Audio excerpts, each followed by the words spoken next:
तर माझ्या व्हिडिओमध्ये तुमच्या सगळ्यांचं खूप खूप स्वागत। श्री स्वामी समर्थ, जय जय स्वामी समर्थ या गोड शब्दांनी आपण आपल्या व्हिडिओची सुरुवात करणार आहोत।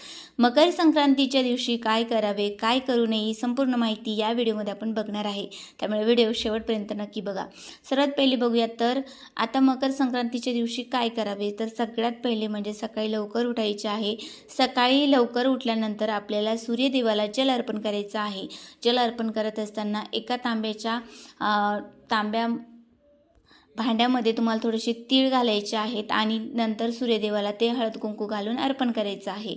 त्याचबरोबर तुम्हाला आंघोळीच्या पाण्यामध्ये तीळ टाकूनच आंघोळ करायची आहे। त्याचबरोबर सगळ्यात महत्त्वाची म्हणजे त्या दिवशी तुम्हाला झाडूची पूजा करायची आहे आणि झाडूची पूजा करायची म्हणजे जे जुना झाडू असेल त्याची सुद्धा करा, किंवा सगळ्यात महत्त्वाचं म्हणजे तुम्ही जर नवीन आणून झाडूची पूजा केली तर खूप चांगल्या पद्धतीचा फायदा होत असतो। आता मकर संक्रांतीच्या दिवशी तुम्ही तुळस लावू शकता। त्याचबरोबर खरेदी करायची झाली तर तुम्ही चांदीची खरेदी करू शकता। त्याचबरोबर तुम्ही तांब्याच्या ज्या वस्तू असतात ना त्या खरेदी करणं अत्यंत शुभ मानण्यात आलेलं आहे। तांब्याचा अगदी ग्लास काही सुद्धा असेल तरी सुद्धा तुम्ही खरेदी करू शकता। त्याचबरोबर जे सुवासनीचं लेणं असतं म्हणजे की सौभाग्याचं जे अलंकार असतात त्यापैकी तुम्ही कोणत्याही गोष्टी खरेदी करू शकता, जसे की टिकली झालं, बांगडी, मेहंदीचे कोण, कपडे, अशा कोणत्याही गोष्टी तुम्ही खरेदी करू शकता किंवा दानसुद्धा करू शकता। आता काय करायचं नाही आहे ते सुद्धा आपण बघणार आहोत। मकर संक्रांतीच्या दिवशी केस धुणे टाळावे, त्याचबरोबर केस कापणे टाळावे, नख जे आहे ते काढणे टाळावे, दात घासणे टाळावेत, भांडणं घरामध्ये होणार नाही याची दक्षता घ्यावी। भांडणं करणं सुद्धा वर्जित मानलेलं आहे तर ते सुद्धा आपण टाळलं पाहिजे। त्याचबरोबर जर झाडं तोडायची असतील तर ते सुद्धा तोडू नये। त्या दिवशी झाडं तोडणे सुद्धा कटाक्षाने टाळावे। बरेचदा काय होतं की आपण घरी असतो आणि इकडे तिकडे आपल्याला झाडं दिसतात, मग आपण ते उपटून घेतो, तर हे सुद्धा करू नये। तर या सुद्धा गोष्टी आपण टाळाव्या। मांसाहार जर करायचा असेल तो सुद्धा टाळावा।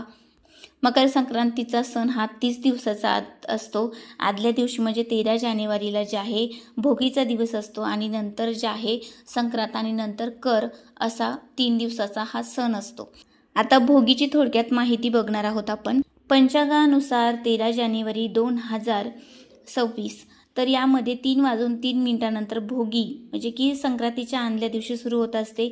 भोगीला खूप चांगल्या पद्धतीचं महत्त्व आहे। भोगीच्या दिवशी जे आहे आपण सगळ्या भाज्या मिक्स करून भोगीची भाजी किंवा मग खिचडी त्यात तीळ घालून किंवा अनेक पदार्थ जे आहेत ते केले जातात तीळ घालून, त्याला भोगी असे म्हणतात।